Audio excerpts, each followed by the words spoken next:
Damos inicio al último panel de la jornada, denominada Estado, Idoneidad y Gestión. La presentación estará a cargo de Gerardo Sánchez Muñoz. Tras ella, los panelistas Claudia Bernaza, Carlos Custer, Leandro Despuy y Alieto Guadani expondrán sus opiniones. Gabriel Castelli será el moderador de este bloque.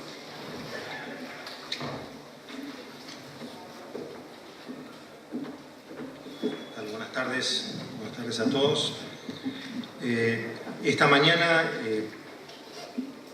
tuve el rol al principio del seminario de presentar lo que es la propuesta conceptual de nuestro seminario de la cultura institucional de los argentinos. Tuve que hacer un resumen de 2 años de trabajo. Ahora me toca hacer una rápida reseña de lo que fue el seminario, digamos, los paneles hoy desde la mañana. No es menos el desafío porque hubo muchos puntos de vista, un debate muy rico y bueno, espero poder hacer más o menos justicia. Nosotros empezamos con, de alguna manera, lo que queremos, las cuestiones más novedosas que nos gustaría plantear respecto de la cultura institucional, básicamente centrada en la idea de el problema de la confusión entre intereses particulares o privados y el interés general, y específicamente a través de lo que se conoce como la colonización del Estado, o en la academia el sistema de patronazgo, o también como la privatización del Estado, que se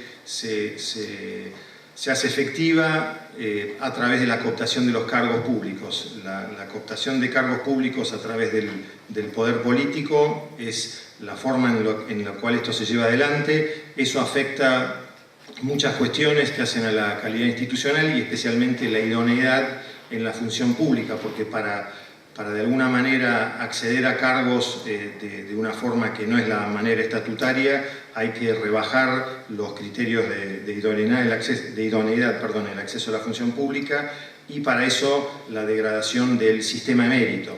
El sistema de mérito es, hubo una discusión sobre qué es el sistema de mérito y en qué sentido nosotros entendemos la idoneidad, qué es lo que califica el sistema de mérito, y hicimos hincapié en la idea de que no se está hablando, cuando se habla del sistema de mérito, de necesariamente una cuestión de competencia técnica y que nos llevaría a una entronización de lo que sería una tecnocracia, sino que estamos hablando que el sistema de mérito trae aparejado 2 cuestiones que son fundamentales. La primera es la igualdad de oportunidades, y eso está muy relacionado con el propio sistema democrático, que es la democracia en sí, es la igualdad de oportunidades en acceso a los cargos públicos, por un lado, y por otro lado, el sistema de mérito es la base de generar la conducta imparcial de los funcionarios, y la imparcialidad en el manejo de la cuestión pública es, en definitiva, la esencia y el aporte del Estado a la provisión de bienes públicos, que es su función primordial, y que sean de alcance general y de alcance permanente.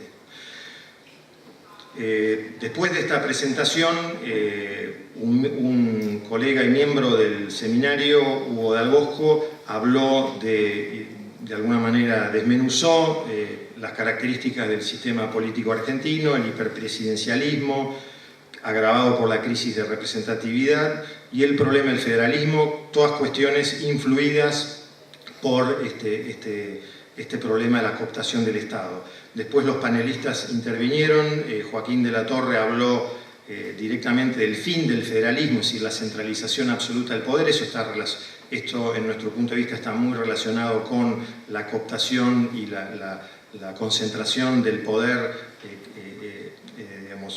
que de alguna manera justifica la captura del Estado.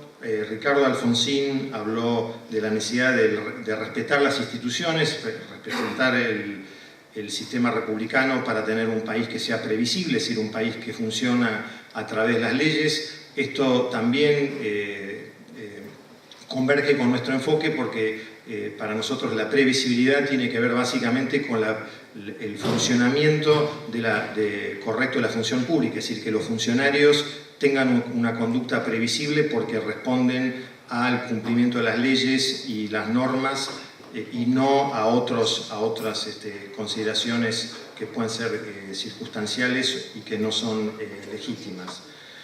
El diputado Zabalza insistió en el tema del diálogo. Ahora, el diálogo no es precisamente el objetivo del patronazgo, que busca cooptar el Estado y centralizar el poder y de alguna manera evitar la alternancia de poder, perpetrar también el uso del poder a través del nepotismo, en fin, todas cuestiones que se vieron durante la mañana.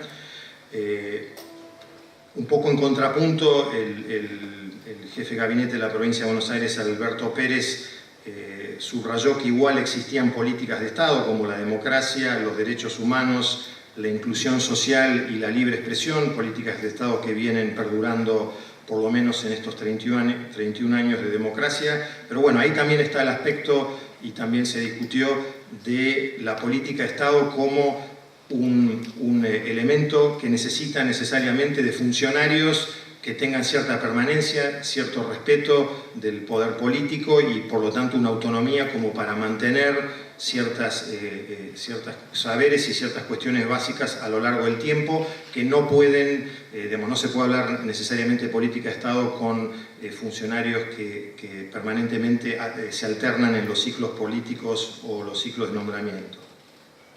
Gabriela Michetti, por su lado, identificó como el principal problema en este aspecto el de la integridad, es decir, la necesidad de que los dirigentes y los funcionarios den el ejemplo a través de su conducta ética. Bueno, esto también lo habíamos tratado, es decir, la ética aquí se ve claramente como una consecuencia, o la falta de ética como una consecuencia del sistema y no como un problema en sí. Es decir, la falta de ética, de hecho, del funcionario es la que se busca, o la conducta legal es la que se busca quebrar con el sistema de cooptación del Estado o el sistema llamado patronazgo. También, bueno, en el panel se mencionó la necesidad de mejorar los sueldos de los funcionarios, el costo de tener buenos funcionarios que puedan acceder a la función pública. Esto, por supuesto, tiene que ver con el fortalecimiento de los elementos que hacen a una función pública sólida, como son el reconocimiento simbólico, es decir, el prestigio que tiene la función pública que lleva a la vocación pública, y, por supuesto, el reconocimiento económico, que es esa retribución que la sociedad da a la importancia de tener funcionarios, buenos funcionarios. Después, en el panel, también en el segundo panel de la mañana, se insistió en la idea que dentro de los problemas institucionales sí ganamos la democracia, es decir, hubo Gustavo López, de hecho, se refirió a un periodo muy largo de la historia argentina, de 1853 a 1983, donde la democracia, en la mayor parte de ese periodo, fue una democracia que él calificaba como fraudulenta, y que ese valor está ganado, efectivamente. Ahora, sí también hicimos nosotros una distinción ahí muy importante, y es que hay una tendencia a separar democracia, a separar de alguna manera el éxito de haber reconquistado la democracia y tener hoy en día una cultura democrática, porque la dirigencia no pone eso en duda, con el republicanismo, y estar de alguna manera menos propensos a cumplir con lo que son los principios del republicanismo. Bueno, esa es una dicotomía que quizás sería falsa, y habría que de alguna manera reflexionar sobre eso, porque la falta de igualdad de oportunidades en el acceso a los cargos públicos, la no alternancia, el nepotismo, en fin, todos efectos de la cooptación del Estado de alguna manera atacan directamente la cuestión democrática, lo mismo que la posibilidad de organizar elecciones imparciales. Es fundamental en una democracia poder organizar elecciones imparciales, y eso no necesariamente sucede si el Estado está cooptado. Después intervino Marcos Novaro. Marcos Novaro se refirió a una teoría bastante conocida hoy en día, que es la de las instituciones extractivas, la oposición entre instituciones extractivas e instituciones inclusivas. Bueno, eso de alguna manera se acerca mucho a nuestro enfoque, al enfoque de los miembros del seminario, porque las instituciones extractivas son esas, es decir, son las instituciones donde el sentido de la acción política es capturar el Estado a través de los cargos para capturar los recursos y usar esos recursos de distinta forma y digamos, atendiendo a distintas consideraciones que no son la distribución de los recursos en un sentido de interés general y permanente, porque si fuese así no habría ninguna necesidad de revertir el orden legal para hacerlo. Y finalmente, Luis Alberto Romero insistió en este tema de la captura del gobierno, la captura del Estado por el gobierno. Habló de mucho gobierno, que la Argentina va desarrollando mucho gobierno, un poder del gobierno y poco Estado, y eso impide muchas cuestiones que son fundamentales en la construcción institucional, incluyendo, se habló bastante en el panel, del problema de la educación. La educación sufre por la propia captura del sistema educativo por distintos grupos de interés.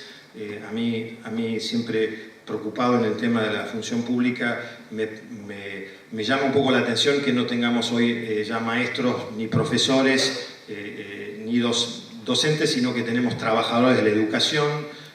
Me parece que la función pública no es sustituible por otro tipo de enfoques y quizás eso sea un peligro para la mejora de la educación en el futuro. Voy a cortar acá y voy a dejar entonces a los panelistas. Gabriel, muchas gracias.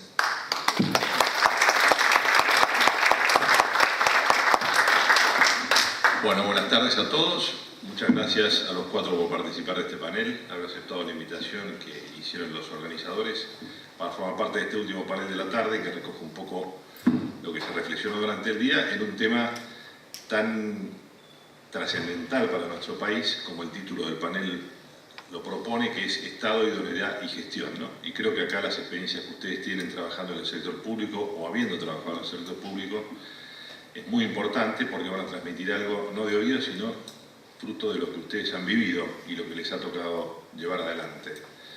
Yo les haría una invitación adicional, que es a que una vez finalizada la presentación de cada uno de ustedes, que en principio está prevista para que sea en 7 minutos, puedan también, si quieren, hacer una reflexión respecto de lo que alguno de los otros panelistas ha reflexionado, siempre como factor propositivo, no como crítica o cuestionamiento, y después, si nos den tiempo, la idea es que también ustedes puedan hacer preguntas a los expositores. El orden que vamos a mantener es primero Claudia, después Carlos, Leandro y Alieto. Así que...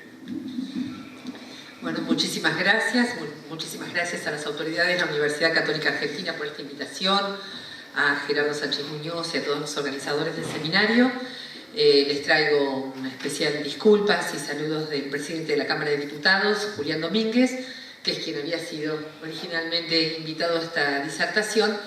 Y bueno, como directora del Instituto de Capacitación Parlamentaria, me pidió que pudiera charlar con ustedes, expresarles sus disculpas y tener algunos comentarios respecto a este tema del Estado, que es un tema que vengo estudiando hace mucho tiempo por diversos roles que he cumplido justamente en la función pública, como subsecretaria de Gestión Pública, representante paritaria y autoridad de institutos de formación en mi provincia, que es la provincia de Buenos Aires. Y ahora con estas funciones, con estas mismas funciones en la Cámara de Diputados de la Nación. Dicho lo cual, solo un pequeño detalle respecto de un dato que se dio en el panel anterior, discúlpenme, pero he sido hasta hace muy poco tiempo, hasta hace 2 años, directora nacional de monotributo social, y quería aclarar que esa política pública sigue, que en este momento hay 650.000 monotributistas inscriptos y que cualquier duda o comentario o consulta que quieran hacer respecto de esta política quedo a disposición después del panel, porque se había hablado en el panel anterior de que se había terminado esa política y esa política está vigente. Y es una excelente iniciativa y me alegré muchísimo que la valorara gente que evidentemente no forma parte del gobierno nacional. Respecto del tema de la colonización del Estado, obviamente que es un tema de estudio de la sociología y de las ciencias políticas de hace muchísimos años. Y es un tema recurrente, es un tema que nos preocupa a todos, es un tema que a todos nos preocupa y nos ocupa, en el sentido siempre de pensar ese Estado que mejor exprese la voluntad de un pueblo organizado. Siempre este principio hegeliano, esta primera preocupación tan hegeliana, creo que nos anima a todos a la hora de pensar cómo mejorar nuestro Estado. Y en ese sentido, dos comentarios respecto de esta colonización. Por un lado, que esa colonización no es que la hace una clase particular que podemos definir como clase política. La hacen los intereses de todo tipo, que se revisten, obviamente, de algún discurso o de alguna declamación política. Pero obviamente que los intereses económicos, financieros, los intereses privados, están allí siempre latentes como una tentación para que algún lugar del Estado pueda servir para que se expresen o para que tengan su propia capacidad extractiva respecto de ese bien que es de todo, de esa institución que es de todos. A esta preocupación, que es una preocupación que nos cruza y nos atraviesa a todos los partidos políticos y a todos los gobiernos del signo que sean, porque he charlado de este tema con colegas de la provincia de Santa Fe, con colegas de la provincia de Neuquén, con colegas del gobierno de la Ciudad de Buenos Aires, y los nombro particularmente porque no son de mi mismo signo político, y siempre está esta preocupación de cuáles son los funcionarios que mejor expresan una voluntad popular antes que la propia voluntad o los intereses que representan. De hecho, en la historia argentina y en la historia de todas las naciones modernas, existe este acuerdo muchas veces de que algunos ministerios o algunas carteras sean ocupadas por personas que representan intereses corporativos, con lo cual esto es una preocupación, una tensión permanente. Pero al mismo tiempo yo no quiero dejar de colocar esta noticia o esta preocupación de todos con la buena noticia. Y es que en todos estos elencos gubernamentales existen hombres y mujeres de buena voluntad que hacen todo lo posible por ejercer un liderazgo transformador, que están allí puestos en alguna unidad de ejecución con competencias específicas emanadas de los actos de creación, el acto administrativo, la ley que corresponda, y están allí poniendo toda la mejor capacidad que tienen en hacer lo mejor que pueden aquello que ese proyecto de gobierno les indica. Y en este sentido, nombro por nombrar 2 o 3 situaciones de último tiempo. Las largas conversaciones que mantenemos con los institutos de capacitación de varias provincias y ayer mismo con el Instituto de Capacitación de la Legislatura de la Ciudad de Buenos Aires, pensando cómo mejorar la formación de nuestros trabajadores. Del mismo modo, directores nacionales, subsecretarios, secretarios provinciales del Gobierno de la Ciudad de Buenos Aires, que expresan por muchísimas vías su capacidad de pensar políticas públicas, llevar adelante programas provinciales, nacionales o de la Ciudad de Buenos Aires, y que efectivamente han logrado experiencias muy ricas en materia de gestión pública. Así que quería decirlo porque si no parece que estamos ante un mar de cooptación. Y hay muy buena gente también adentro del Estado, muy buena gente. Tanto los elencos que vienen convocados por el titular político de ese Estado, como dentro de lo que son los elencos de trabajadores de carrera o de planta permanente. Esa era una primera reflexión. Por supuesto que esto nos pone ante el desafío a todos de pensar a qué llamamos idoneidad o cómo sería un sistema de méritos en el Estado. Y esto también tengo que hacer una aclaración, nos pone en el lugar de también, frente a la literatura académica y a la literatura, o en general las expresiones de todos los responsables de las áreas de personal, de tener la noticia todos de que los sistemas de carrera clásicos de unidades jerárquico-verticales están en crisis. Y que, como bien decía recién Gerardo Sánchez Muñoz, no podemos solo pensar estas carreras en términos de evaluar capacidades técnicas.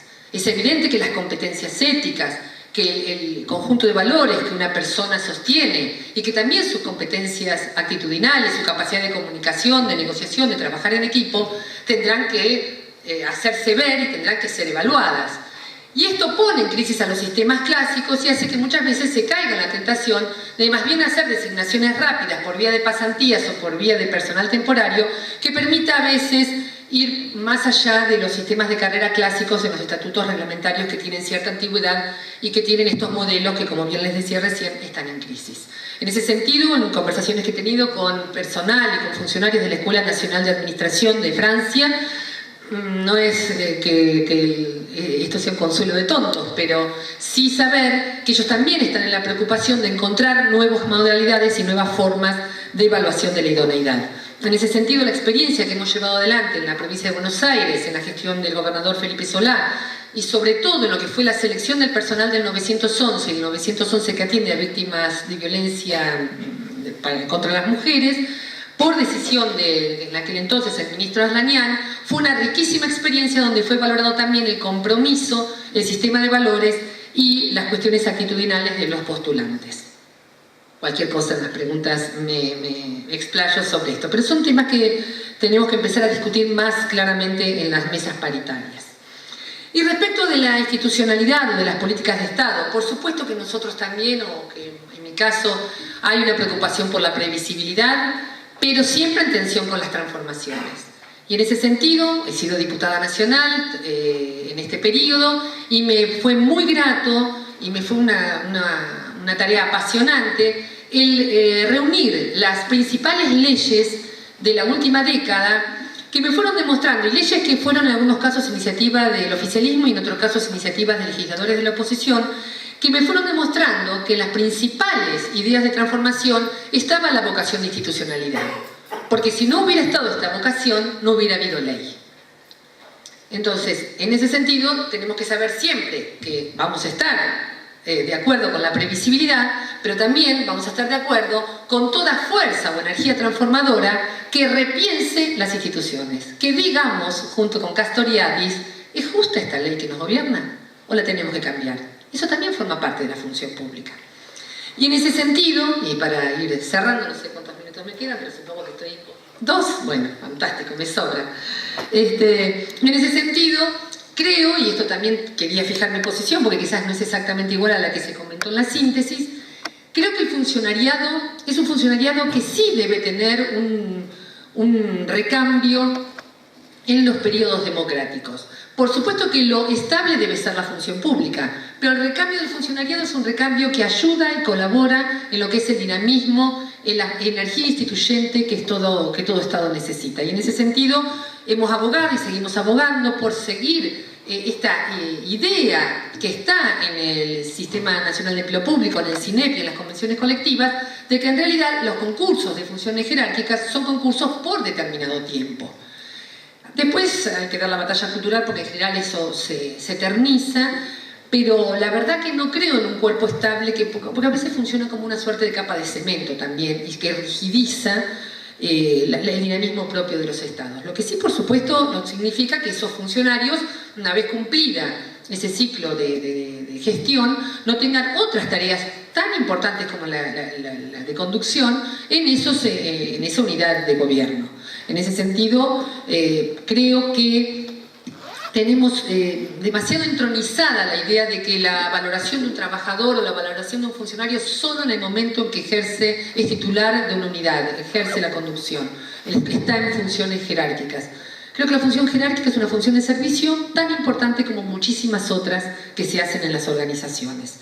Y finalmente, soy una trabajadora de la educación, soy maestra, he sido maestra primaria, sigo siendo docente del nivel secundario, del nivel universitario y de posgrado, y creo que es un honor llevar como título ser trabajadora de la educación. No creo que esto quite en nada el mérito de esa enorme, hermosísima tarea de educar. Muchísimas gracias.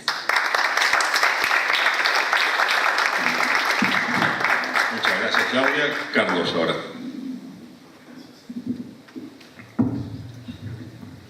Primero una reflexión previa que va más allá del tema y que sobrevoló la sala a los otros paneles. Yo sí creo que la Argentina tiene un problema fundamental, nosotros como sociedad, que es de índole cultural, de comportamiento. Que hay una disminución de valores éticos y morales, que la mentira, la hipocresía, el doble discurso se han hecho herramientas malas de la política, no siempre felizmente, pero que se utiliza. Que hay un déficit serio personal de cada uno y de las responsabilidades colectivas, que tenemos falencias serias en la educación, que es un elemento clave para educar a la sociedad y educar a la democracia, que no hay que no hay una presencia fuerte de modelos. Yo soy de los que digo que en Argentina la mayoría de la gente son buenas, pero no siempre los modelos de los distintos sectores de la función público-política parecen los mejores modelos. Y que tenemos, aparte de todo esto de lo cultural, un agotamiento de una suerte de sistema económico y social. No lo voy a repetir al Papa Francisco, que dice el sistema económico y social es malo de su raíz, es otro debate, habría que haberlo visto en el panel anterior, pero que sí hay serias contradicciones de tipo económico y social. Creo que no solo tenemos que hacer el diagnóstico. ¿Qué es lo que podemos hacer para cambiar? Para mejorar cada uno en su propia responsabilidad. Yo digo, si cada argentino hace un poquito mejor lo que tiene que hacer, el conjunto va a hacer que la sociedad va a mejorar en su integralidad. ¿Cómo podemos asumir, además de las responsabilidades individuales, también las responsabilidades sociales y colectivas? El neoliberalismo, que nosotros somos muy críticos, acentuó mucho el individualismo. Hoy lo decía Luis Bameu, el sálvese quien pueda. Bueno, ¿cómo podemos ir corrigiendo esto con nuestro propio esfuerzo? Pero además exigiendo conductas, propuestas, coherencia a los que elegimos para distintas responsabilidades. Nosotros tenemos que cuidarnos mucho de los marketing, que adaptan una situación a una determinada necesidad, pero no tiene mucho que ver con el fondo de lo que se piensa o de lo que se va a hacer. Para no repetir a Menem, que había dicho, si yo hubiera dicho lo que iba a hacer, nadie me votaba. Bueno, esa suerte de avivada criolla es lo que nosotros tenemos que tratar de evitar para vivir una sociedad más transparente. Y lo otro, promover canales de diálogo, y de ahí las felicitaciones a los del seminario permanente, a las autoridades de la casa que nos reciben, a los amigos organizadores, especialmente Peche Gil, al embajador Gobi, con Sánchez Muñoz, y, digamos, insistir en este camino de crear puentes y diálogo. Hoy hubo una gran diversidad acá, los que estamos de la mañana, y yo creo que es muy bueno, porque por lo menos escuchamos distintas posiciones. Después cada uno hará su síntesis. En este camino, yo se lo decía al embajador Peche Gil recién, hay un trabajito, yo no soy promotor de libros, que se llama Hacia dónde, del grupo Farre, que lo editó La Crujía, que es el grupo que integra el padre Scanoni, Ana Donini, García Delgado, el padre Selvo, Eloy Mealla, el Sergio De Piero, Ignacio Chojo Ortiz. Un grupo que hizo una reflexión hace 4 años, con motivo del Bicentenario, hacia dónde va la Argentina. Es muy bueno, digo, para ligarlo con el trabajo del grupo permanente que es el que nos convoca ahora, porque son aportes muy sustantivos. Lo otro que quiere decir que más allá de mi modestísimo aporte personal, que bueno, expreso mis convicciones, yo también me reclamo orgulloso trabajador del Estado, pese al Estado burocrático, clientelar que tenemos, pero bueno, originariamente el Estado es el servicio al bien común, tendría que serlo, y los agentes que hemos trabajado en el Estado o los que desempeñamos funciones, la convicción más profunda tiene que ser esa. El agente, el trabajador del Estado, más allá de que no nos guste el término servicio, pero es cierto, es un servidor público. Y nuestro trabajo, nosotros estamos trabajando hace tiempo en la idea de una constituyente social, en el camino de los que están trabajando en el constitucionalismo social. Hemos hecho varias reuniones de lo que llamamos los encuentros Nuevo Pensamiento, y tenemos un instituto de participación y políticas públicas que dirige Claudio Lozano. Es decir, tratamos también, más bien desde la corriente social de la cual yo provengo y del mundo del trabajo, también de discutir estos temas de fondo. Una cuestión compleja cuando hablamos del Estado, porque, bueno, el Estado nacional, el Estado provincial, el Estado municipal. Cada uno de estos estados, bueno, no en el municipal, pero se divide en los 3 poderes. El Estado a su vez tiene una intervención económica importante, sea por la vía de participación en sociedades mixtas o sociedades de Estado, sea por vía de servicios públicos que gerencia directamente.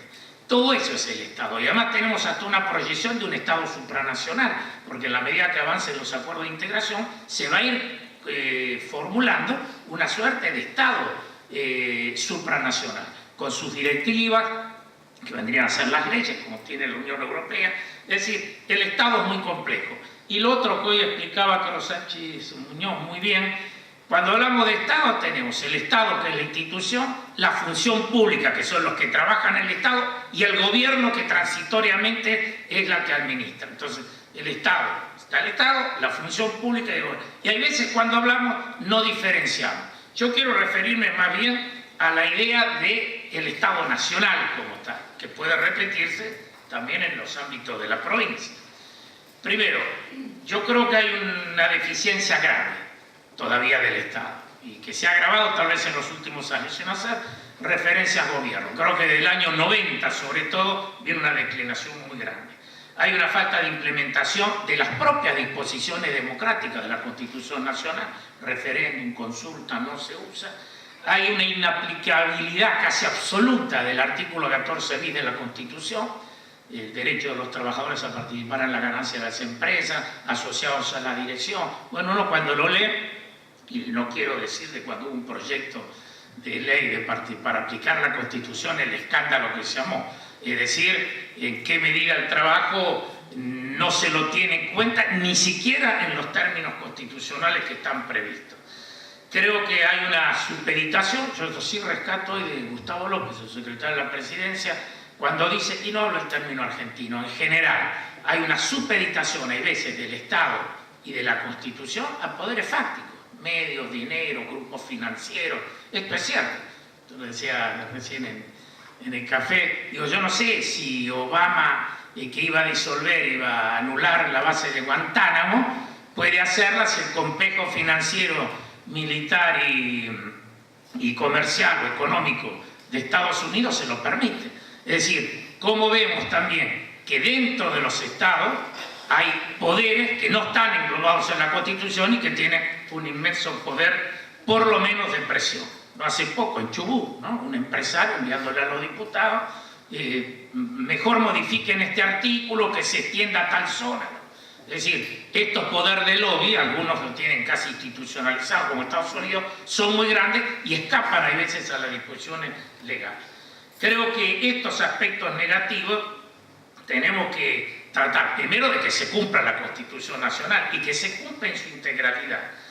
Ahora, tenemos que señalar que esta Constitución vigente, que la tenemos que defender, sobre todo los aspectos positivos, hay veces no es suficiente. Por eso otros países han avanzado en el constitucionalismo social, porque hay fenómenos nuevos que no aparecieron en los originarios constituyentes de 1853, y hay países que han avanzado en forma, no sé, por ejemplo, los consejos económicos y sociales que tiene Brasil, Francia, los belgas que tiene el Consejo Central de la Economía, el Consejo Nacional del Trabajo. Nosotros no tenemos ningunos instrumentos de participación, ni de los actores socioeconómicos, audiencias públicas que se hacen muy pocas, y tenemos un solo consejo de participación de los actores sociales y el Estado, que es el Consejo del Salario Mínimo, que se reúne de vez en cuando, generalmente para firmar lo que ya han acordado por ahí la presidenta y algunos sectores empresarios. Entonces, me parece que esta complejidad también reside en que la democracia delegativa va dando paso a otras formas de democracia. Porque como yo creo que la Constitución tiene aspectos fundamentales, tiene algunas cosas incompletas. Una democracia delegativa, ¿no? El pueblo no gobierna sino a partir de sus representantes, es verdad, nadie pide que haya una república de asamblea, pero hay que buscar métodos más claves de una mayor participación. Y finalmente, creo que el Estado no puede ser un Estado indiferente. El Estado tiene que tener una capacidad clave, o mejor dicho, el gobierno que ejerce la responsabilidad del Estado de hacer un plan nacional de desarrollo. Es lamentable que Argentina no tenga un plan nacional de desarrollo, que no podamos articular. Hoy señalaban, hay 4 o 5 políticas de Estado que sí, yo creo que hay consenso. La democracia, los derechos humanos, las Malvinas, pero montones de temas. No hay políticas públicas que busquen tratar de darle formas políticas comprometiendo por lo menos a la mayor parte de la sociedad. Tenemos que ver de qué manera fortalecemos una economía rentable, también con las reglas previsibles que hoy pedía en nombre del empresario Luis Bameule, pero también a través del presupuesto nacional, a través de una política tributaria más justa, a través de evitar la concentración de la riqueza, porque esto es curioso. La presidenta dijo que hemos pagado 190.000 millones de dólares en concepto de deuda externa. Hay unos 90.000 millones de dólares que han salido más o menos legalmente del país. Y se calcula, según me decía la OCDE, que hay alrededor de 300.000 millones de dólares que se han fugado de la Argentina. Si uno hace un paquete son 600.000 millones de dólares. Yo le decía, realmente termino, a uno de los empresarios amigos que sé que tienen cuenta afuera, dice: Carlos, la cuenta afuera es la garantía porque acá no hay reglas previsibles para dejar y para hacer inversión. En parte puede ser cierto, pero también es cierto que las ganancias las hacen sin reglas, porque si el país tuvo capacidad de mandar 600.000 millones de dólares, el juicio al Congreso es por 1.300 millones, 600.000 millones de dólares para afuera, es un país que produce, que hace riqueza. Y lo malo es que la riqueza se concentre y que lo que es peor, se expatria, es decir, se manda afuera. Entonces creo que este rol del Estado es muy importante, de dar reglas claras, pero de tener también una presencia significativa para evitar la desigualdad. Gracias.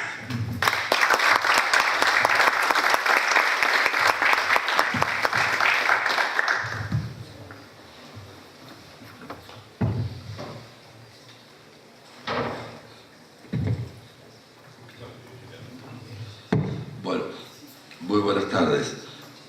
Voy a tratar de poner mi mejor cara para saludarlos a ustedes y agradecerles esta invitación y la posibilidad de reflexionar juntos algunos temas que me parecen muy excitantes, aun cuando no garantizo que cuando hable de esos temas voy a tener la misma sonrisa, porque son temas preocupantes.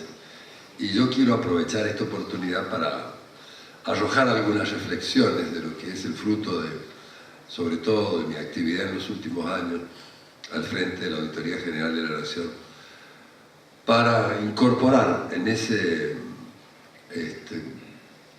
diríamos, esa biblioteca de ideas, de pensamientos y de reflexiones que ustedes están, diríamos, agrupando para sacar algunas conclusiones. ¿Qué puede haber de específico de lo mío? Y yo podría incorporar una reflexión muy centrada en la problemática presupuestaria, que generalmente es árida, es generalmente técnica, pero que se sobreestima desde el punto de vista político, económico, social e institucional. En Argentina existe una tendencia que se ha acentuado en los últimos años, en donde el gobierno se apodera del Estado y el Estado se apodera de los fondos públicos. Y aquí hay el secreto de grandes desviaciones en nuestra vida cotidiana, en nuestra vida pública, en nuestra vida económica, empresarial y también en nuestra vida federal como Estado. Si yo tuviera que decirles en 2 palabras, porque tengo 5 minutos, que la primera distorsión gigantesca que se produce en la vida institucional es cuando el Parlamento no cumple con su función de aprobar adecuadamente el presupuesto. La distorsión que existe entre el presupuesto que se aprueba y el presupuesto que se ejecuta es tan gigantesca que no debe haber país en el mundo. Inclusive yo fui relator durante muchos años de los países en crisis. Yo no recuerdo, porque miraba ese detalle, casi por curiosidad, que pueda haber la posibilidad de una distorsión tan enorme entre ambas etapas. La Argentina llega a superar en algunos años el 31%. Pero esto no es toda la verdad de esta deformación, porque en sí mismo la aprobación del presupuesto es prácticamente una cuestión de escribanía.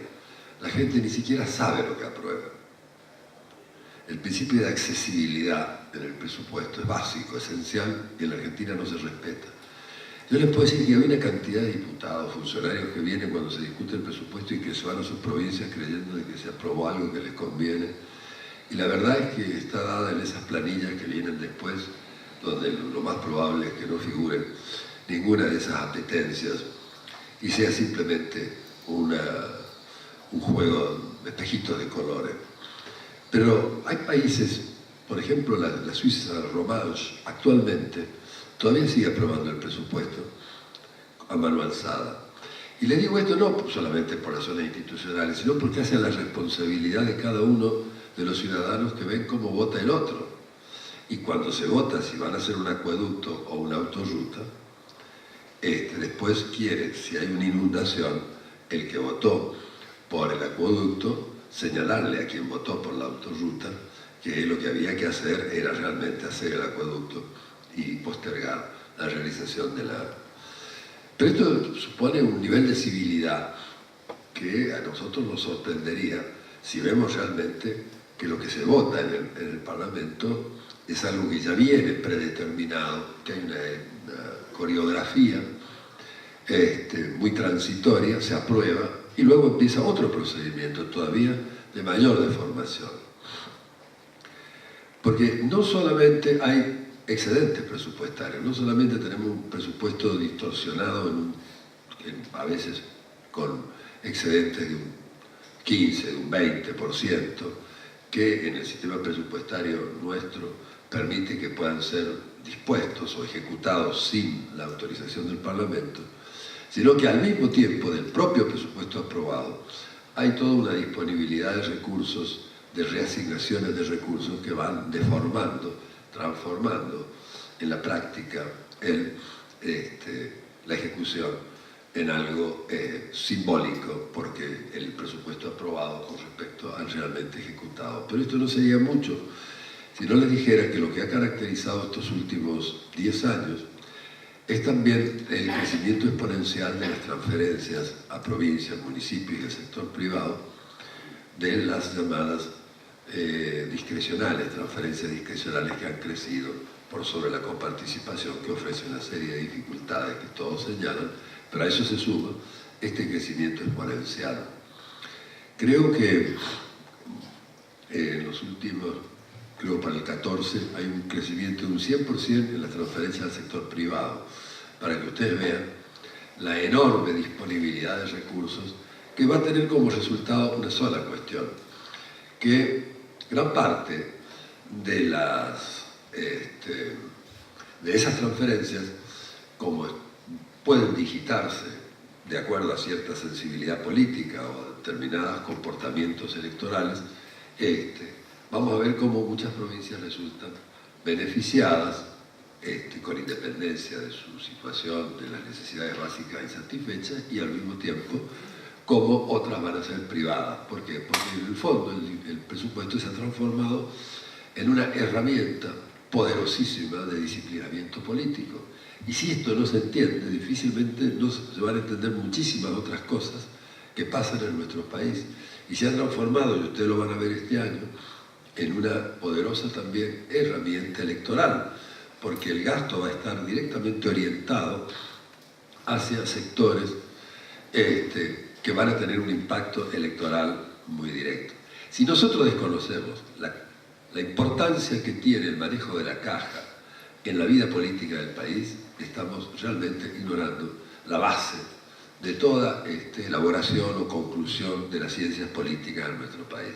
Somos un país eminentemente unitario, eminentemente direccionado. Si ustedes ven las diferencias que se produjeron en la provincia de Santa Fe con respecto a las transferencias previas y post al triunfo del Frente Amplio, van a ver ustedes que son considerables. Yo no querría limitarme a esta cuestión solamente, si tengo 2 minutos, querría decir que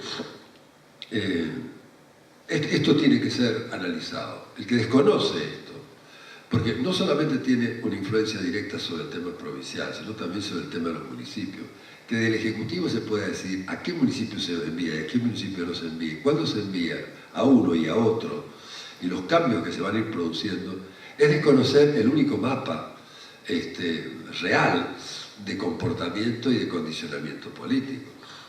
Y otra de las cuestiones que a mí me parece importante relevar para cuando tratamos de hacer un análisis de la institucionalidad es no desconocer estos, diríamos, cimientos de la construcción institucional, porque esto va a tener una incidencia muy directa en las posibilidades de una construcción democrática y de una apertura institucional. Cuando se es propietario del Estado no hay negociación, no es necesario consenso, la rivalidad pasa por amigo-enemigo, y cuando al enemigo lo derroto, y cuando lo derroto me quedo con el botín de la decisión política. Esto es una de las razones fundamentales por las cuales en nuestro país no hay negociación, no hay consenso, no hay necesidad de consenso. En una institucionalidad muy requebrajada, porque está requebrajada porque en esa evolución del Estado moderno, que superó los ámbitos de las tres instancias de los poderes del Estado, legislativo, ejecutivo y judicial, en un Estado moderno en donde requiere de una complejidad mayor el despliegue de otras instituciones intermedias, entre las cuales están los organismos de control, las auditorías, los defensores públicos, las fiscalías, las oficinas anticorrupción, las contralorías, etcétera, que son propias de un ejército y que hacen más que todo ya la noción de que el funcionario no es solamente una persona casual, sino que tiene la responsabilidad de conducir el Estado y por lo tanto tiene la responsabilidad de rendir cuentas no solamente por el fondo, los fondos que utiliza, sino también por cómo gestiona y el resultado de su gestión, etc. Por eso que el control va mucho más allá del mero control político, que puede ser un control demagógico, que con instrumentos políticos como los que transformados en los instrumentos presupuestarios transformados en cuestiones políticas no hay rendición de cuentas en el fondo, sino que lo tiene que haber a través de las elecciones, pero también a través de las instancias como la auditoría y otros. Entonces, esto también se ha requebrajeado en nuestro país. Nosotros no podemos pensar en la institucionalidad si no pensamos en que todas estas instituciones intermedias, estas transversales, están en crisis, y verdaderamente en crisis, y en una situación de conflictividad con el Estado, con la dirección del Estado manifiesta, casi indisimulable. Y esto es el fruto de que esas instancias tienen un propósito y una regulación de un Estado moderno al cual no accedemos. Probablemente esta sea la base de una reflexión que ustedes podrán completar y de la cual yo tengo también mucho para aprender. Muchas gracias.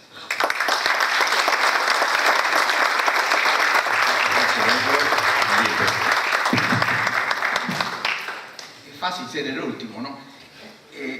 El tema central es el tema de la convertibilidad, de la gobernabilidad. A ver si me ayuda, por favor, pase la lámina.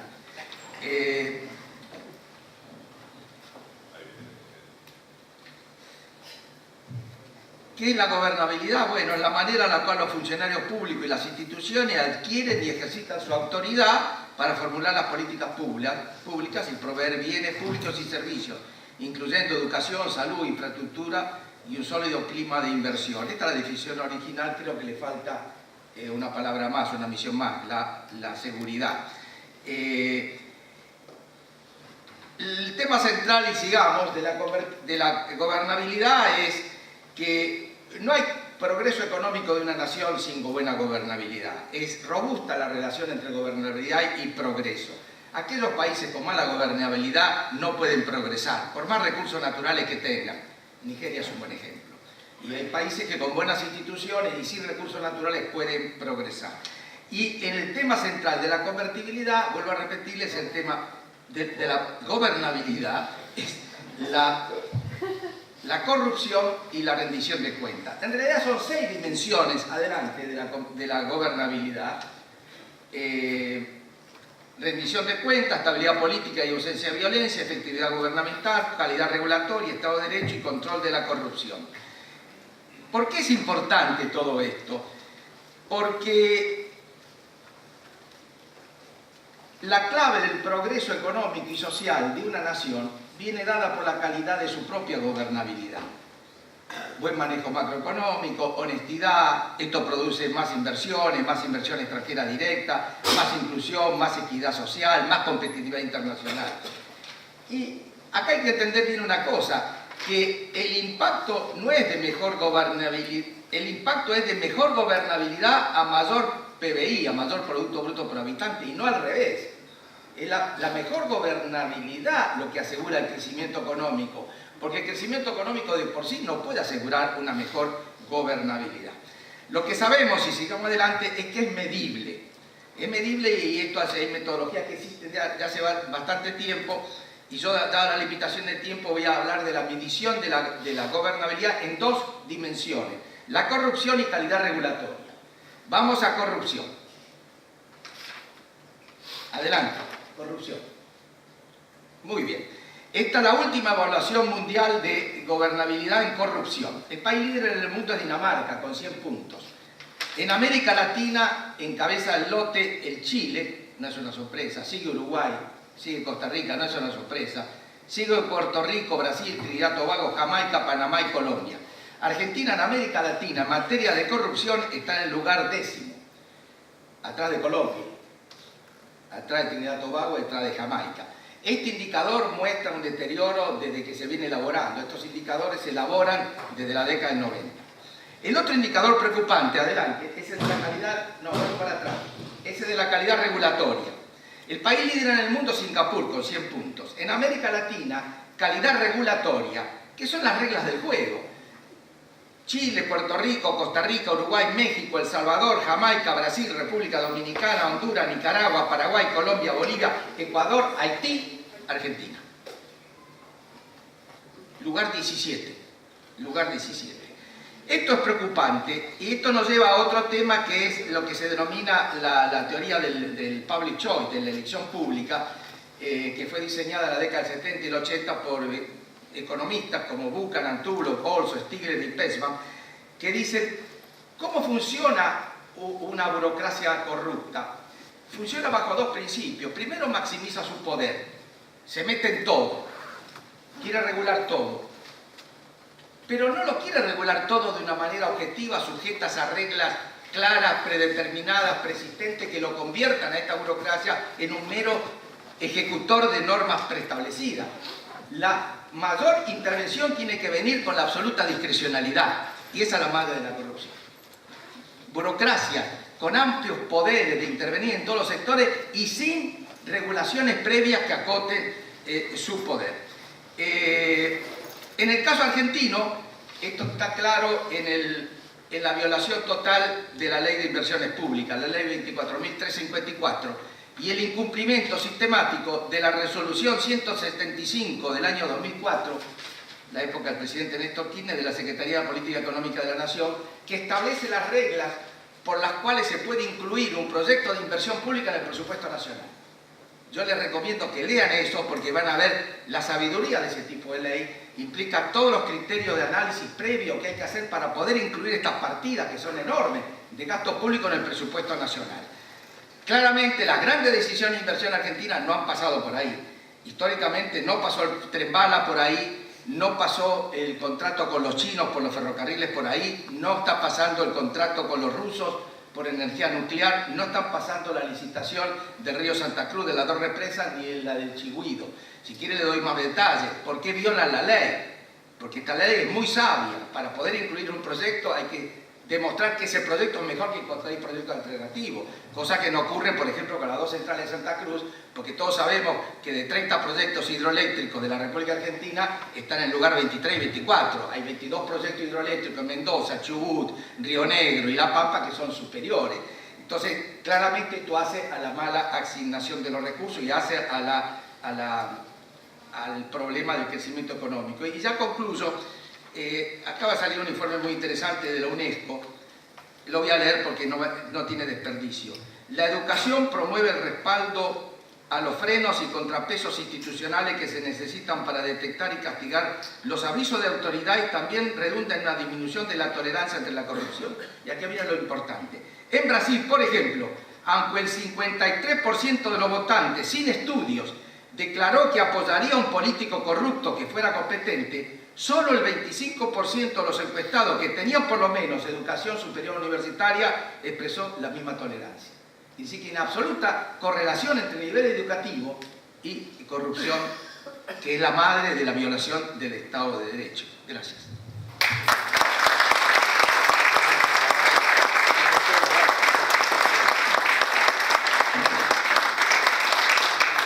Bueno, antes que nada les agradezco haber respetado la consigna del tiempo y como decía antes, no sé si alguno quiere hacer alguna reflexión de alguno de los puntos que presentó alguno de sus compañeros.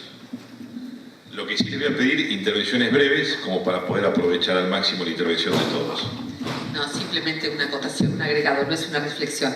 En el Instituto de Capacitación Parlamentaria y también en el Instituto del Senado se ofrecen cursos de formación para los asesores de los diputados, en mi caso, cuando llega la Ley de Presupuesto Nacional. Tenemos docentes que son trabajadores de la propia casa, que dan con el mismo proyecto en mano, dan estas propias charlas y la verdad que tienen muy buena recepción por parte de estos asesores. En el último curso que hicimos, en ocasión de este último presupuesto, hubo 80 participantes de todos los bloques. Y en el caso de la provincia de Buenos Aires, que hubo un larguísimo debate participativo, el presidente de la Comisión de Presupuesto, el diputado Rubén Darío Golía, estuvo muy en contacto con nosotros para asesorarse en este debate que tenía con los sindicatos de la educación, con distintos grupos de la provincia. Se estuvo asesorando con nuestros especialistas. Quería comentarlo porque quizás esto no sale en las noticias y me parece que era importante porque se ha nombrado el tema del presupuesto. Pues yo quiero aprovechar su presencia, su prestigiosa presencia para expresarle una inquietud. Estoy hablando de designación, función pública, ese tipo de cosas. Hay dos entes reguladores que están creados por ley, que son el ente regulador eléctrico y el ente regulador de gas. Los dos establecen que los directores tienen que ser designados por concursos públicos y con participación del Senado, mejor dicho, de todo el Congreso. ¿Usted me puede decir si actualmente hay algún miembro de esos dos entes reguladores que haya sido designado de acuerdo a la ley? ¿Lo toca hacer o terminan de hacer todas las reflexiones y después...? No, es una pregunta concreta. Bárbaro. Sí, el tema de los concursos tenemos un problema serio de cómo se hacen estos concursos en varios casos, no solo en el caso de estos entes reguladores. En varios lugares tenemos problemas con los concursos. Lo que pasa es que creo que nosotros tenemos una crisis sistémica respecto de los concursos y también creo que respecto de los entes reguladores habría una larga charla que hacer respecto de lo que ha sido el proceso de reforma del Estado y el proceso de privatizaciones. Pero sí, efectivamente, nosotros tenemos un problema de selección por concurso y amplio, no solo en el caso de esas dos empresas, de esos dos, entes reguladores. Igualmente, otra aclaración, hay muchísimos llamados a concursos, sobre todo en los últimos 2 años, que me parece una grata noticia en un tema que es el tema del concursal, que es un tema donde todos debemos aprender, estudiar, saber, porque justamente uno de los problemas que tenemos, como justamente hay crisis en los sistemas de concursos, es que no tenemos especialistas en estos temas. Cuando hemos buscado especialistas en temas de concurso, el proceso de selección de personal nos ha costado bastante. Pero sí, efectivamente, hay una deuda importante en temas de ciertos concursos. Y hay otros casos donde hay muy buenas noticias respecto de la selección de funcionarios. Gracias, Claudia. Carlos, ¿vos querías hacer una reflexión? Por los 2 minutos que me faltaron, pero además por relación a lo de Claudia. Los que defendemos al Estado, porque creemos que es el único garante del bien común, somos los primeros interesados en que se haya un Estado eficiente, democrático, transparente. Entonces, uno de los problemas son que para la función pública habría que exigir examen de ingreso o concurso según los canales. Hay ya la experiencia del SINAPA, lo que ha hecho el INAPA, el Instituto Nacional de Administración Pública, pero esos canales, esas puertas que se han abierto para la mejoría del Estado, la verdad no son todavía tan eficientes. Y una cosa que me parece importante, hay que limitar los contratos que son discrecionales y que en el fondo esconden una suerte de trabajo en negro, y también el personal político. En cualquier país europeo, que yo más o menos conozco, Bélgica por ejemplo, cuando llega un ministro designa su gabinete, que son 8 o 10 funcionarios, pero hasta el director general del ministerio sigue el mismo. Entonces nosotros tenemos que limitar, por un lado, los contratos, y por otro, que cada funcionario que llegue traiga una tropa para hacerse cargo, no sé, de su presencia en el ministerio. Entonces me parece que esta idea de contratos, personal político y concursos, en la línea de lo que dice Claudia, es una deficiencia que hay que corregir. Defendamos el Estado, pero que el Estado sea eficiente. Tiraría una pregunta respecto a ese tema, porque como el mismo nombre del panel lo menciona, idoneidad y gestión, ¿es posible un Estado, obviamente hablando en términos generales, porque lamentablemente a veces uno generaliza y comete injusticias, ¿no? Porque me ha tocado interactuar mucho con el sector público, y una cosa es el Estado nacional, provincial, los ministerios, los municipios, hay gente muy capaz, con muchas ganas de trabajar, con mucha vocación de servicio, a veces muy poco motivada, pero también un Estado que paga mal, genera por un lado falta de atractivos para que se incorpore gente del sector privado al público, y por otro lado los que están y se han volcado de lo privado a lo público, también se genera por la falta de un sistema de reconocimiento del aporte de estos mismos empleados, lo que es la generación de sobresueldos, que es lo que genera una caja que parte promueve la corrupción. ¿Es necesaria una ley de financiamiento de la política que blanquee esto y que mejore la imagen del trabajo público y permita pagar sueldos dignos? Yo creo que es imprescindible. Creo que es imprescindible. Hoy se habló del financiamiento de la política de otra manera. Creo que eso sería importante de la manera más transparente. Usted está tocando un tema gravísimo. Mientras una campaña electoral dependa del nivel de recursos económicos que pueda movilizar un candidato, usted tiene un sistema proclive a la corrupción, porque ese candidato queda atrapado por los que financian las campañas, es la verdad. Porque los que financian las campañas son los que terminan recomendando o vetando a personas que puedan contradecir sus propios intereses. Este es un problema que no está resuelto en la Argentina y en muchos otros países. Pero esto implicaría un tipo de campaña pública electoral, acotando la publicidad paga, los carteles. No es posible que toda la ciudad de Buenos Aires y toda la provincia de Buenos Aires estén empapeladas. Y empapeladas con la plata de los contribuyentes. Acá hay intendentes municipales de la provincia de Buenos Aires que están pegando carteles en la calle Corrientes. Eso es obvio, el de Berazategui, por ejemplo. Pero todo eso no tiene sentido. O sea, ese tipo... Porque además los hace hijos de los que aportan, y los que aportan, y la mayoría de los que aportan en la temática de la corrupción, salvo que uno me quiera mirar por otro lado. No, simplemente no, absolutamente. Es evidente que nos falta el capítulo del financiamiento de la política, es un capítulo a discutir, y tal como dice Alieto, coincido en que no está resuelto en Argentina y en muchos otros países, y tenemos que ir camino a la resolución.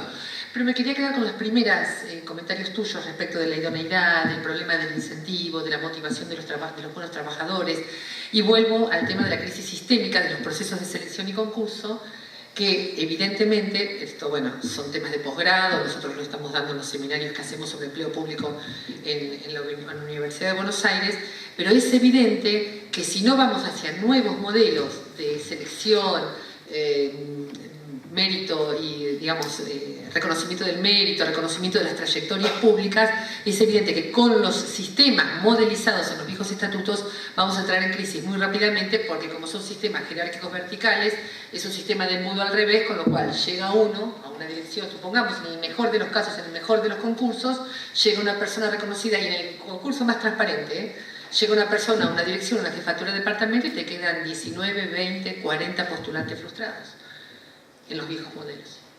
Así que es evidente que hay una crisis sistémica respecto de cómo se incentiva. Muy bien. ¿Preguntas? Sí.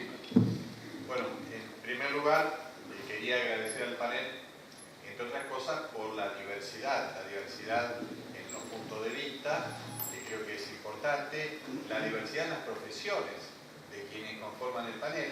Por suerte tenemos una maestra que reivindica a los docentes. Tenemos un solo abogado, siendo que la Cámara de Senadores, por ejemplo, está repleto, ¿sí? Todavía no sabemos muy bien por qué. Yo creo que tenemos un generalista y tenemos un doctor en economía. Con respecto al doctor en economía, le quería hacer una consulta. Yo respeto muchísimo también su trayectoria, aunque pienso diferente, ¿no? Veo distintos. Pero los mismos problemas los sigo a ustedes en sus notas, por ejemplo, en los diarios, etc. Usted ahí reflejó una estadística y una del Banco Mundial, donde México, por ejemplo, aparece claramente antes que la Argentina como un país más justo o menos sometido a ciertas dificultades. Usted sabe, nosotros tenemos 43 problemas en México en este momento. Y en las últimas 2 elecciones en México, elecciones presidenciales, no se sabe quién ganó.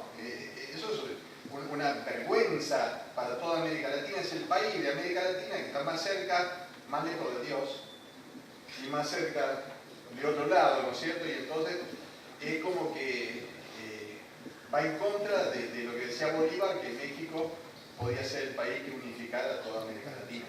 Yo creo que hay puntos, digamos, que incluso, perdón, Alieto, yo tiene tiempo para ver. Hay cuestiones en donde uno tiene que mirar un poquito, digo yo, hay historias. ¿Es una pregunta? ¿Cómo lo ve usted? Es que vio la mitad de la película. En corrupción México no está antes que la Argentina. ¿Por qué no plaza de nuevo la de corrupción? México está antes que la Argentina en calidad regulatoria, pero no en corrupción. En corrupción está peor que la Argentina. Pase el gráfico de nuevo. Ahí está buscándolo. De los 2 gráficos se quedó con uno. A ver, ¿ese qué tenemos ahí? Ese es el regulatorio. Hay corrupción. Vamos a corrupción. México no está antes que la Argentina. En calidad regulatoria me refiero a las elecciones, ¿no? Como calidad regulatoria se A refiere... las elecciones esas que no la ganó nadie, los presidentes que... Bueno, está bien, pero calidad regulatoria tiene que ver con es mucho más amplio, tiene que ver con la regulación de los monopolios, las políticas públicas de control de precios, calidad de los productos, defensa de consumidores, mucho más grande que esa. O sea que en corrupción México está peor que la Argentina. Gracias. ¿Otra pregunta? Fernando. Cuando vemos el título de gestión del Estado, uno dice, toda gestión de alguna manera debe ser eficaz, es decir, alcanzar los objetivos, y debe ser eficiente, alcanzarla con la menor cantidad de recursos posible. A mí me preocupa que en la mesa no se haya hablado de eficiencia en términos de recursos públicos. Es decir, hemos sufrido en los últimos no sé cuántos años, pues no quiero decir 10, no quiero decir 20, hemos sufrido un incremento brutal de la masa salarial del Estado, de la cantidad de personal contratado por el Estado. En los últimos años particularmente ha sustituido además el empleo privado. Sin una percepción por parte de la sociedad de una mejora de los bienes y servicios públicos recibidos por la sociedad. Digo, ¿esto es un problema o no es un problema? En términos de gestión, yo creo que lo es, pero no lo escuché. Que no tuve tiempo, ahí lo tiene. La triple E, no la triple A, la triple E. Eficiencia, equidad y eficacia. Eficiencia es que el gasto del gobierno supera el costo del gobierno. Eficacia es que ese objetivo lo logra a mínimo costo, lo cual exige transparencia, un montón de cosas que se ven mucho. Y equidad, que el gasto del gobierno se canalice preferentemente a los más pobres. Tan simple como eso. Perdón, me parece que en teoría es impecable. En la práctica lo que hacemos sistemáticamente es incrementar la cantidad de personal en el Estado. Sí, yo simplemente comentar, ya Oscar Oslac en la década del 80, cuando él era asesor del presidente Alfonsín, tuvo que responder a estos cuestionamientos respecto a la masa burocrática, respecto al número de habitantes, y en sus estudios aparece, tanto a nivel nacional como a nivel provincial, que nuestros números de promedio nuestros números de personal cada 1000 habitantes estamos más o menos en los números que hay en los estados de Occidente, no estamos en un número superior. ¿Con qué respuesta? ¿Con qué servicio? Por eso, ahí va. Lo que él sí comentaba era que, por supuesto, había un camino que recorrer respecto de qué estaba haciendo ese número de personal. Y respecto de este tiempo, creo que es un tiempo donde sí tenemos que revisar qué nuevos servicios se están dando en las políticas de seguridad social y, sobre todo, la creación de nuevas universidades. Porque me parece que si no miramos algunas de esas cosas y en otros roles que han comenzado a tener el Estado, podemos tener alguna distorsión a la hora de mirar el número de trabajadores. Igualmente comparto con vos que la preocupación por la eficiencia, por la economía, por la equidad, por la eficacia, es una preocupación que tiene que ser permanente. Acá lo que se trata que la distribución del ingreso después de la política de gastos e impuestos sea mejor que la distribución del ingreso de antes. El coeficiente D no cambia, y esa es la regla. Discúlpeme si no lo expliqué antes porque no había tiempo. Leandro, ¿vos querías agregar algo a esta pregunta? Sí, yo un poco comentar las distintas preguntas y complementar así muy brevemente. Yo creo que es interesante la labor que se desarrolla a nivel del Parlamento para asesorar a los parlamentarios, pero creo que hay conciencia y consenso sobre la necesidad de establecer una oficina de presupuesto como la que existe en cualquier país, para cuando uno discute el tema presupuestario realmente tiene un enorme respaldo. Y cada medida que se vota y se aprueba se ve su incidencia, tanto presupuestaria como sus costos y su incidencia, su impacto en otras de las cuestiones. Porque este es uno de los problemas a los que apuntaba la pregunta. Lo que presenta a la Argentina como un país con una enorme deformación es la enorme disponibilidad de recursos, sin una rendición de cuenta adecuada y al mismo tiempo sin una medición de impacto, de resultado y de aplicación. Nosotros decíamos durante mucho tiempo que el Estado no podía seguir, que Jaime no podía seguir distribuyendo subsidios tan considerables, hablamos de miles de millones, sin una rendición de cuentas que nosotros veíamos que no existía, sin que se midiera el impacto, que si realmente la reasignación de un subsidio no puede hacerse sino sobre la base de la verificación de que se aplicó y que va a tener un resultado y hay una lógica, una racionalidad. De lo contrario parece una prebenda, parece algo completamente ajeno al manejo de los fondos públicos.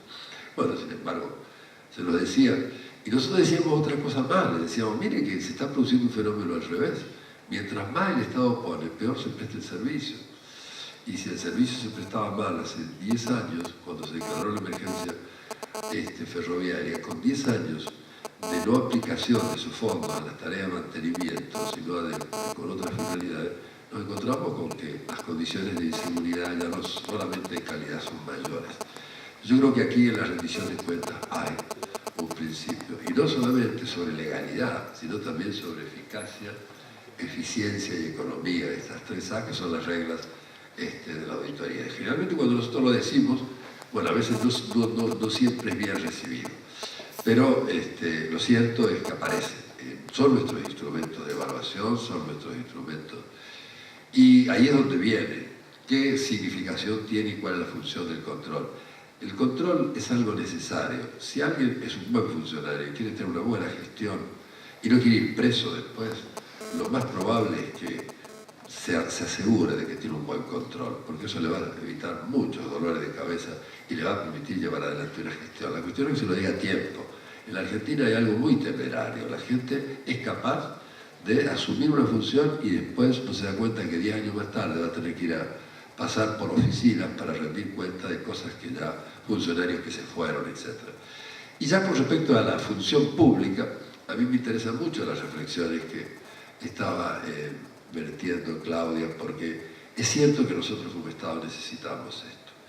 Venimos en un péndulo de la histeria, teníamos un servicio, un Estado gigantesco, vinieron las reformas de los 90, lo tratamos de transformar en el Estado mínimo y después nos damos políticas de incorporación totalmente irracionales, no justificadas, ni siquiera registradas, porque yo quiero decirle a ustedes que me digan cuántos empleados públicos se incorporaron los 2 últimos años.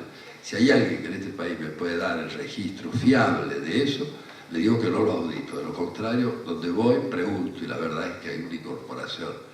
Y el tema famoso de los concursos es un problema muy serio, porque hace también a la calidad del funcionario, y además el funcionario que ocupa un cargo por concurso es otro funcionario.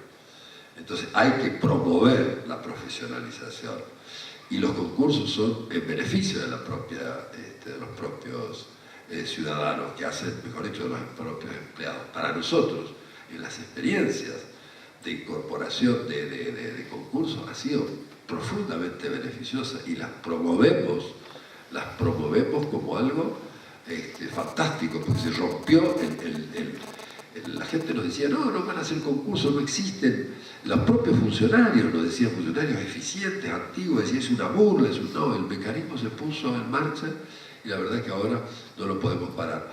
Y estamos auditando inclusive de reparticiones públicas, como es por ejemplo la Defensoría Pública, porque están aplicando programas de incorporación y de concursos excelentes, y queremos auditarlos precisamente para decir, imiten, acá tienen algunos ejemplos muy beneficiosos. Mire, yo quiero aprovechar, yo veo que acá hay un auditorio muy selecto, porque estar hasta esta hora escuchándonos a nosotros quiere decir que son gente comprometida con la Argentina. Yo no puedo menos que querer compartir con ustedes una inquietud que tengo por algo que pasó la semana pasada.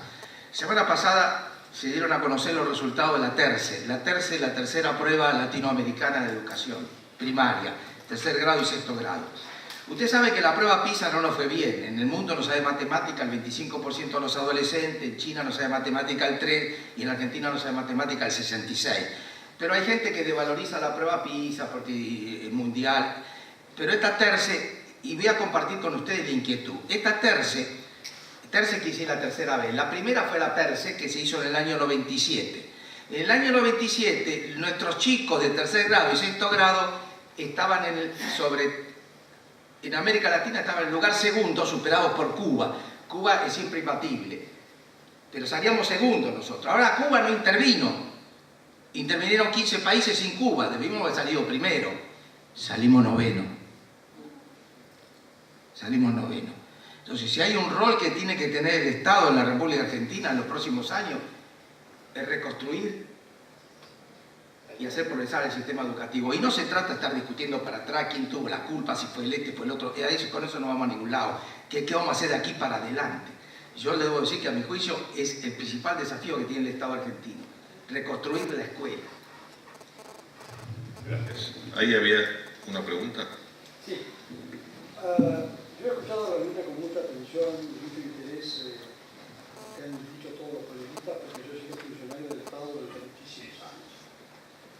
Y es indudable la relación entre Estado y comunidad eclesiástica. Es decir, no hay posibilidad de buen gobierno sin un Estado eficaz y no hay Estado eficaz sin idoneidad de sus funcionarios.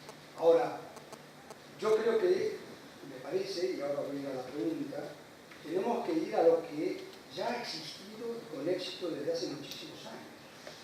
Si cuando hablamos de idoneidad, esto está en la Constitución de 1853 como la única condición para el ingreso al Estado. En segundo lugar, en el caso concreto del lugar donde yo estuve trabajando, que fue el Ministerio de Relaciones Exteriores, el sistema de concurso obligatorio para el ingreso a la carrera se estableció hace 50 años. Mi pregunta es, el sistema de concursos que se estableció para un Ministerio de Relaciones Exteriores no se puede establecer para todos los organismos del Estado, ministerios, secretarías de Estado y organismos descentralizados. Primera pregunta. Y la segunda es para Agnello Guadagni, a quien he tenido el honor de conocer en el Ministerio de Relaciones Exteriores. Pero señaló en algún momento que la calidad regulatoria de la Argentina está después de Haití. Yo fui embajador de Haití. Como dicen los chicos, si nosotros estamos después de Haití, estamos en el horno. Por eso me gustaría, quizás, decir una respuesta a ambas preguntas. Gracias. Yo respecto a lo del ICE, simplemente lo digo como docente del Instituto de Servicio Exterior de la Nación, la verdad que es un honor, un orgullo y un enorme placer pedagógico participar de la preparación de esos chicos, nuestros futuros embajadores. Pero siendo como fue un sistema de concurso muy potente para su época, es un sistema de concurso que habría que revisar. No creo que se pueda, sin más, replicar en el resto de los ministerios, y además creo que habría que revisar el propio sistema del Ministerio de Relaciones Exteriores. Pero simplemente revisarlo no en un sentido crítico, sino con un problema de actualización respecto de la crisis sistémica, respecto a la selección de personal que les comentaba anteriormente. En su momento evidentemente fue de punta y hoy por hoy todavía seguimos disfrutando de algunos muy buenos aciertos que tiene ese sistema.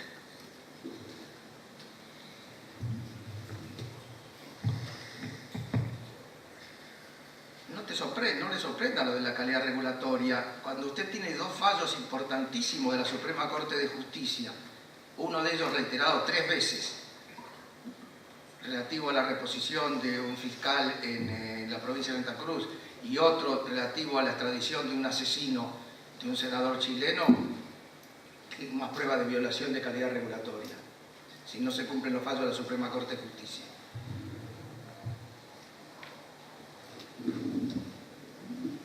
Sí. Bueno, tenía que ver un poco con la respuesta que acaba de dar el doctor Guadani. Uno tiene la sensación que en esto de idoneidad y gestión puede haber mala o buena praxis, pero algunas de las definiciones que hicieron tanto el doctor Guadani como el doctor Despuy, yo más que problemas lo definiría como delitos. Es decir, la cosa que contaron ustedes en un país normal es un delito, no es un problema. ¿Cuál es la percepción de ustedes en cuanto al funcionamiento de la justicia en los problemas que han citado?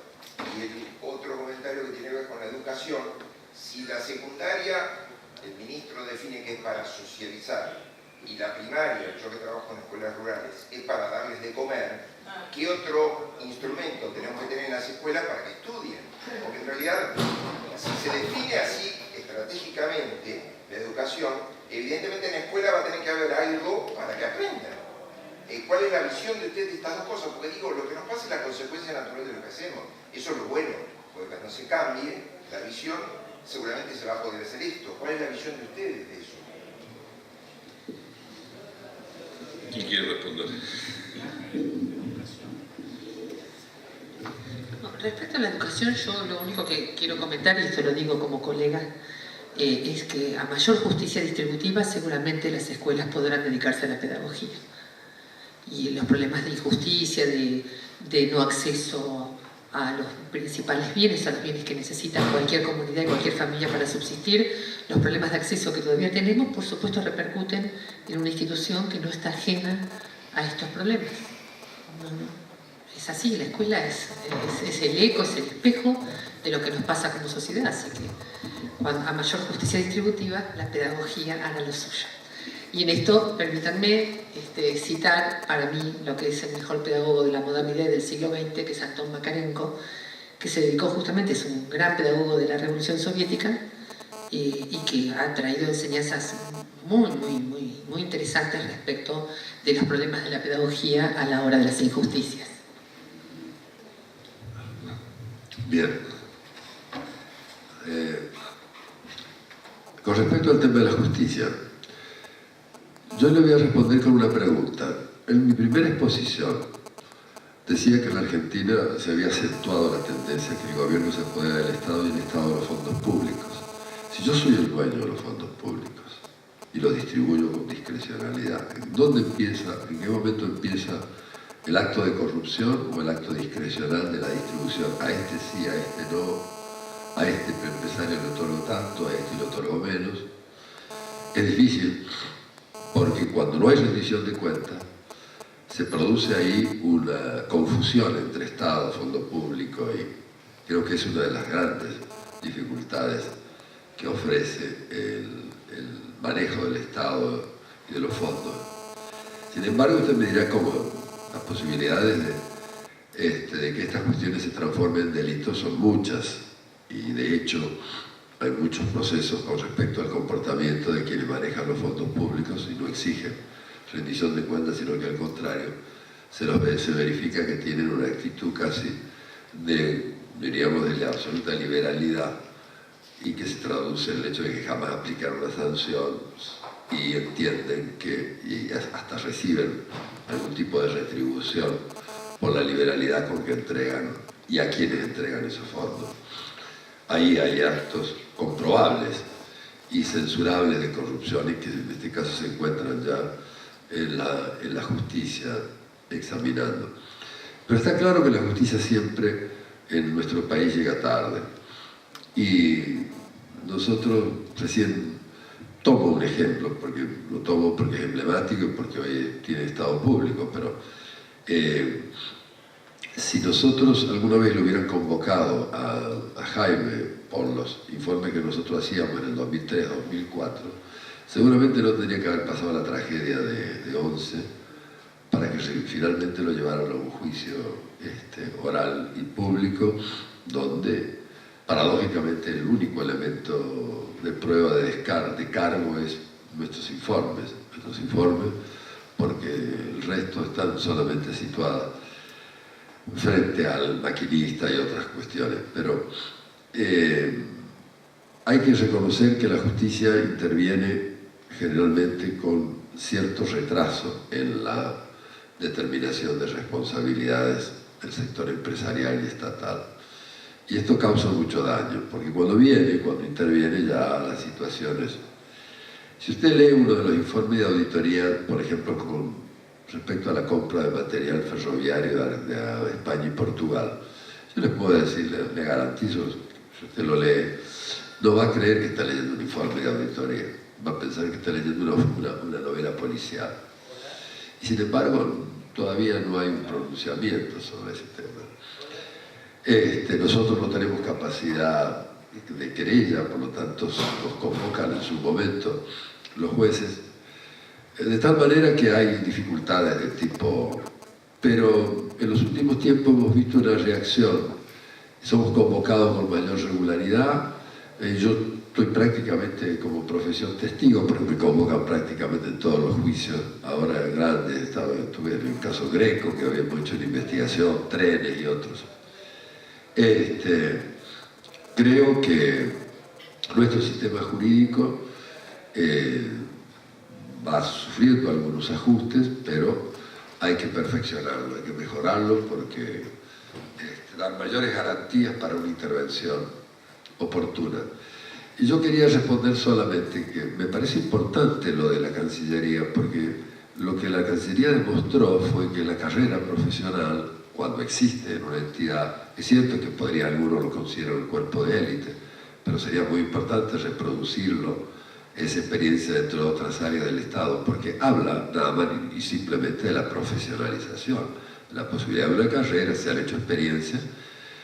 A veces acá miran con mucho desprecio a lo que son los desempeños burocráticos en los países avanzados. Yo creo que son experiencias imitables, por lo menos no conozco ninguna que sea mejor. La meritocracia son bases, son cuestiones fundamentales, elementales, diríamos, los precondiciones para...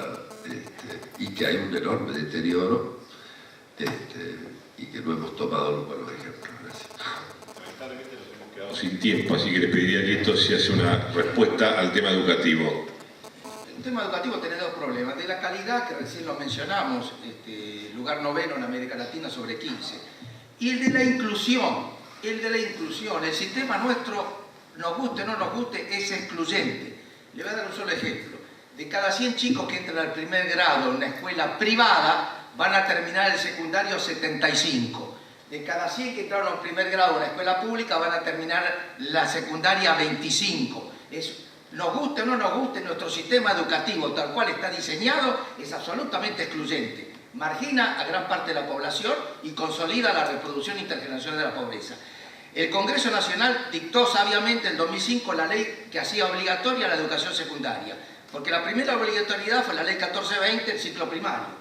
Muy bien, se dictó la obligatoriedad de la escuela secundaria, perfecto. ¿Qué quiere decir que es obligatoria? ¿Qué quiere decir que es obligatoria? ¿En qué cambió que sea obligatoria? ¿Alguna autoridad local, nacional, municipal, provincial, se ocupa que sea obligatoria? ¿Qué pasa si el padre de familia no manda al chico al colegio o si el chico no va al secundario? ¿Quién lo controla? ¿Alguien se ocupa de eso? Entonces no es obligatorio. No es obligatorio. Y miramos la realidad. La graduación secundaria en la República Argentina es menor a la de Paraguay y Bolivia. Hay 12 países latinoamericanos que tienen mejor graduación secundaria que nosotros. Empezando por los chilenos, que gradúan el doble que nosotros. Estas son las cosas no para andar criticando al gobierno ni al ministro, sino para ver qué hacemos de aquí para adelante. Pero asumamos el problema. Tenemos un sistema educativo, tiene un problema de calidad y de exclusión social, por más que se quiera corregir. Es mucho lo que queda por hacer. Bueno, Claudia, Leandro, Alito, Carlos, muchas gracias por su participación y por su testimonio.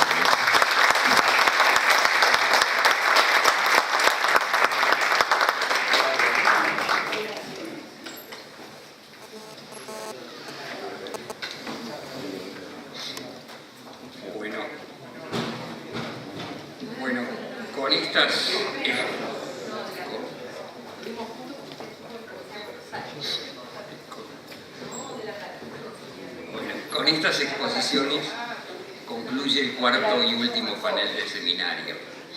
Para finalizar, el embajador Vicente Fechegil, coordinador del Seminario Permanente de Cultura Institucional de los Argentinos de la UCA, pronunciará las palabras de cierre. De esta manera se cierran 2 años de trabajo y se empieza un nuevo camino. Así.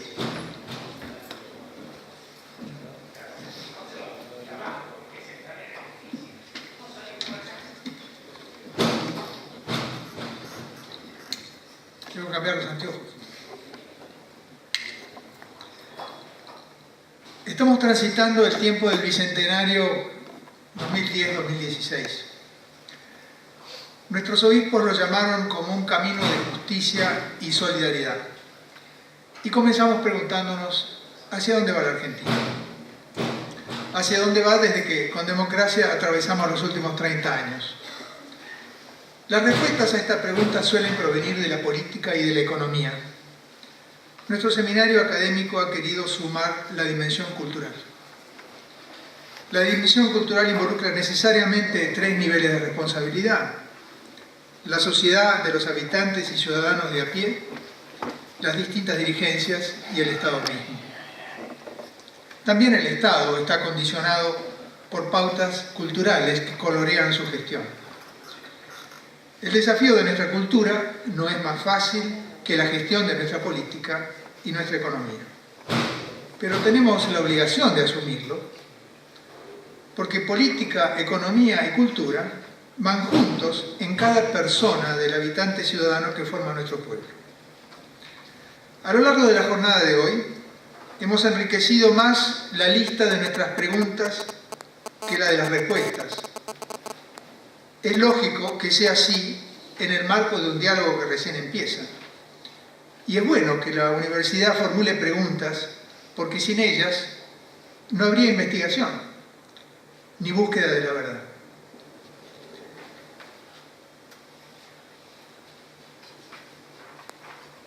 A lo largo de nuestros debates de hoy hemos oído hablar de una larga lista de temas que no quiero reproducir, pero que he tomado nota.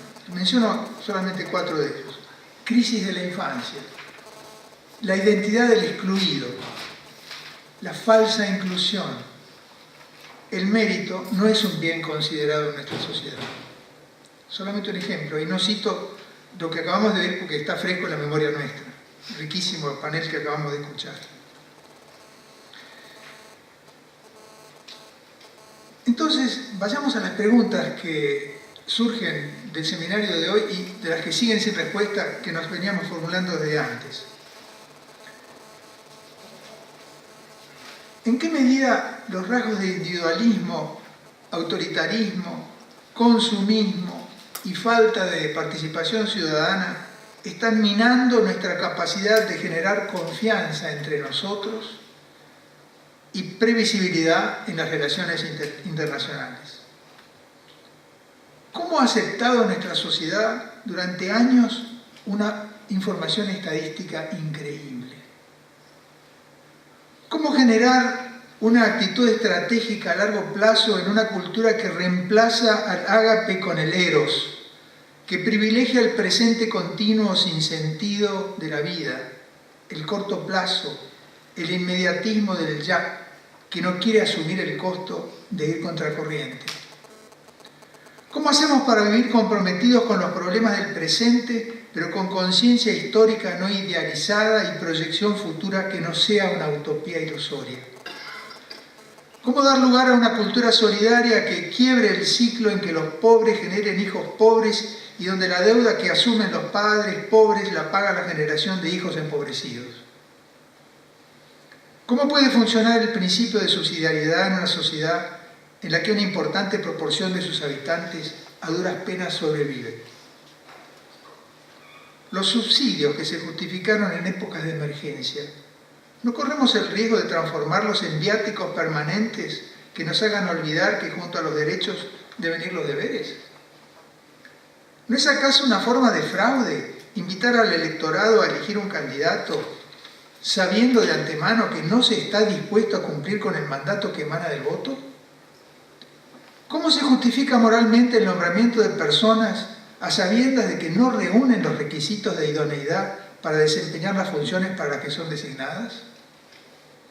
¿En nombre de qué valores se funda el afán de perpetuarse en el poder, comprando voluntades de los legisladores y cambiando las reglas de juego y el espíritu de las leyes?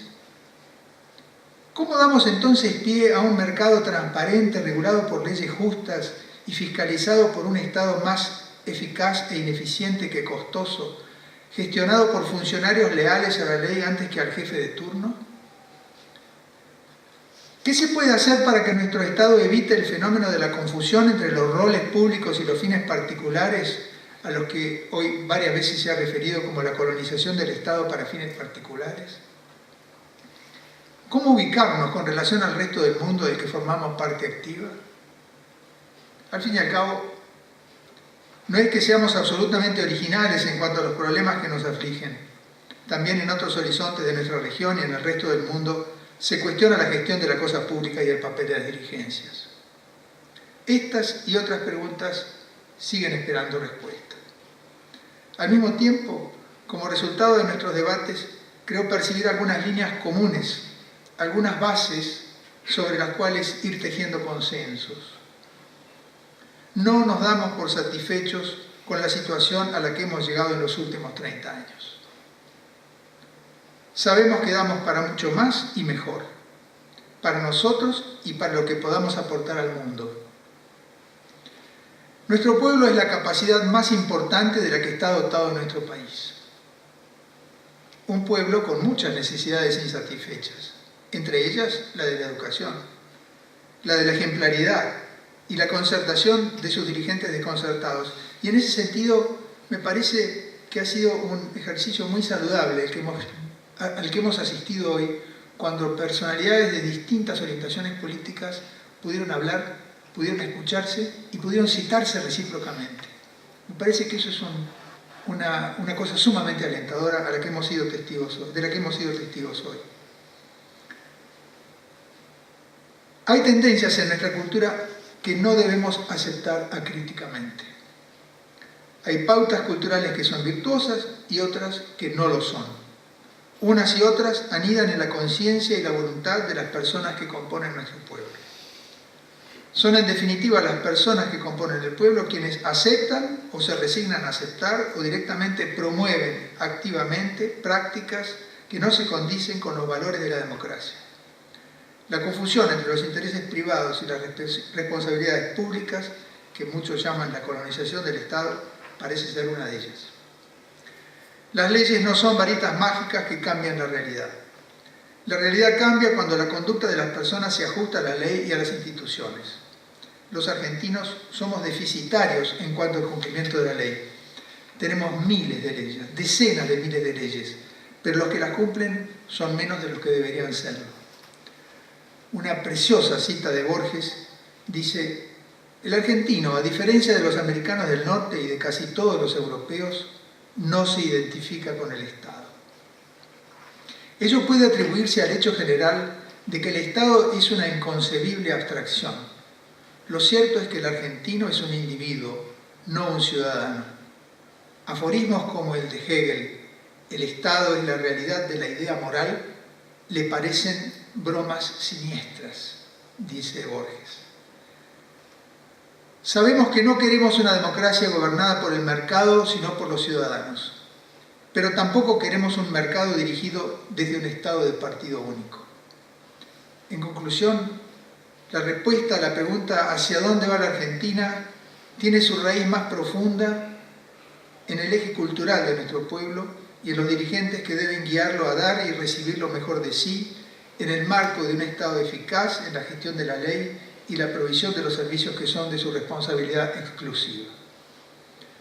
La satisfacción de las necesidades insatisfechas de nuestro pueblo pasa más por el cumplimiento de la ley que por la multiplicación de nuevas leyes que queden igualmente incumplidas.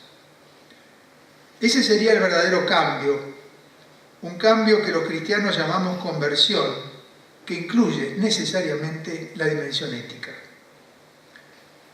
Dejemos entonces que los datos y la evidencia que nos ofrece la razón conmuevan la imaginación que movilice nuestra conversión.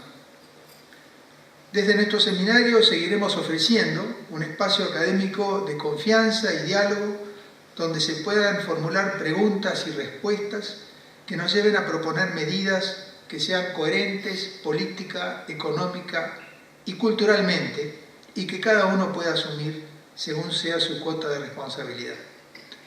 Por último, quiero dar gracias de corazón a todos los panelistas que nos acompañaron hoy, a las instituciones que nos dieron su auspicio, la Comisión Nacional de Justicia y Paz, la Acción Católica Argentina, que además nos dio varios voluntarios, la Asociación Cristiana de Dirigentes de Empresa, la Asociación Profesional del Servicio Interior Argentino, el Departamento de Laicos de la Conferencia Episcopal, las fundaciones Adenauer y Naumann y los voluntarios de la Acción Católica y la Comisión de Justicia y Paz que nos ayudaron a hacer posible este encuentro. Y muy particularmente a todos y cada uno de ustedes por acompañarnos. Muchas gracias.